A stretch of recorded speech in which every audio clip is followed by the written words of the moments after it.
Traffic remains to be one major issue here in Metro Manila up until now.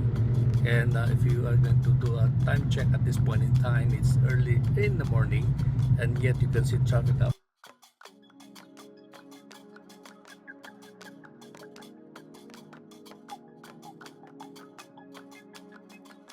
And this is part of Commonwealth Avenue.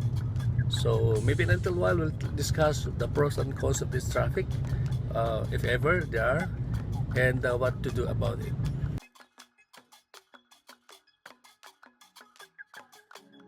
During traffic, emergency vehicles like the one you can hear in the distance, like ambulances and fire trucks, can hardly move, especially in this situation.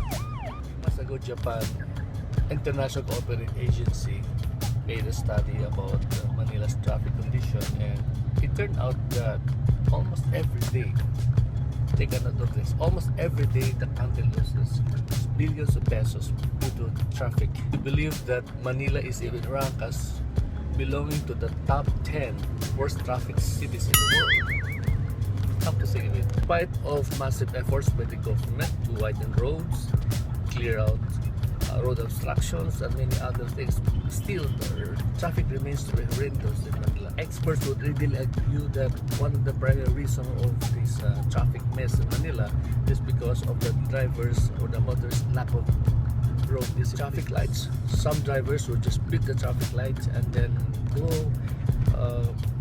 counterflow and many other traffic violations. I am now at AWSA, and you can see the traffic is almost snail-paced. Aside from the reported economic losses of traffic, it has also its toll in the human psyche as well. And as you can see, you've been hearing lots of stories about road rages where people would kill each other just because of traffic troubles. High-profile case of road rage is Aguilar, the nephew of famous Freddie Aguilar, the singer, where this guy shoot the son of one of the prominent Malacanang figure at the time, killing him instantly just because of road traffic or road rage. Come to think of it. And recently he's on papers again, and this time he's being indicted by the court for imprisonment, lifetime imprisonment, about traffic.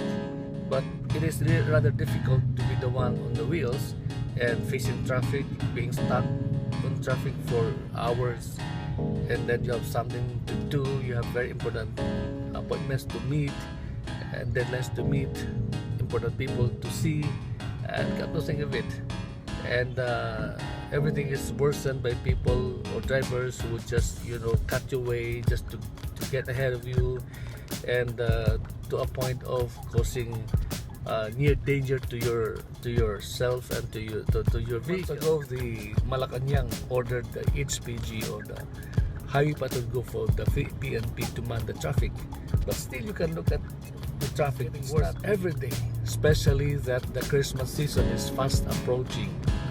And one media person even mentioned that we are now approaching what we call as prototypes of a flying car is being designed and being tested, and hopefully experts say that sometime in 2020 we can see lots of commercial car planes, I should say, that will be familiar in the airspace. Two-seat Terrafugia transition, popularly referred to as a flying car, but more appropriately termed a roadable aircraft, flew for the first time on March 5th at Plattsburgh International Airport in Plattsburgh, New York. It was piloted by Phil Matier, a retired U.S. Air Force colonel, who described the flight as remarkably unremarkable. Foot marker on the runway, and exhibited large control deflections in most images released by the company. They might also see the aerodynamic spades visible on the elevator to help lighten the controls. But as the first flight of a prototype aircraft, and without further information from the company, these observations should not yet be used to draw conclusions about the aircraft's potential performance. Meantime, we'll just whistle our way as we go through the traffic, as you can see up here in front of me. I am in the midst of a tunnel, that's why it's getting dark outside. Personally, what do I do when caught in heavy traffic? Number one, I play loud music.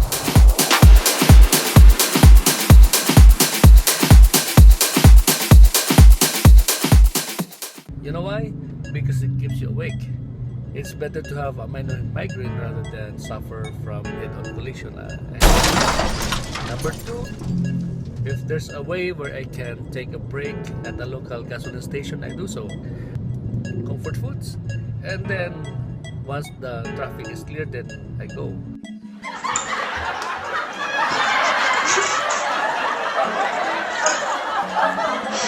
The third thing that I do is, and I guess every driver must possess this or must have this, is to pray.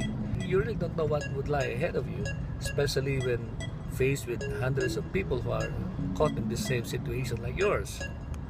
So it's a real blessing if you have a companion inside your car where you can talk to. I've got a very tough decision. I'm thinking about my organisation and where you might slot it. Now traffic along Cubao area is almost nearing a standstill. Wow, grabe. Wanna bet the best place to be on traffic?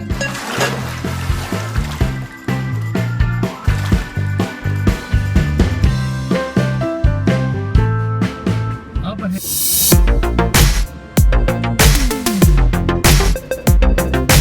morning we traveled from Commonwealth Avenue to AWSA, then towards Ross Boulevard, Espana, and right now I'm traversing the Quezon Avenue's road. All along, the travel remains to be slow to moderate. Using the major thoroughfares, it's really bad. It's really very bad. You know, it's almost 3 o'clock and I still can't get back to where I came from. Really bad. Philippines is the third fastest growing economy in Asia. Would you believe that? Unless something is done to help improve the traffic situation, I am so afraid that everything might just go back to where it came from.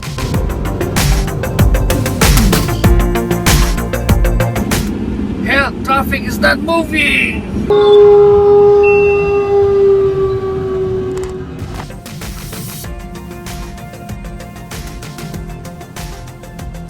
One clear example of the traffic. It's the accident that happened few seconds ago. That will be all for the day, folks. Thank you for watching. See you again in my next vlog. Cheers!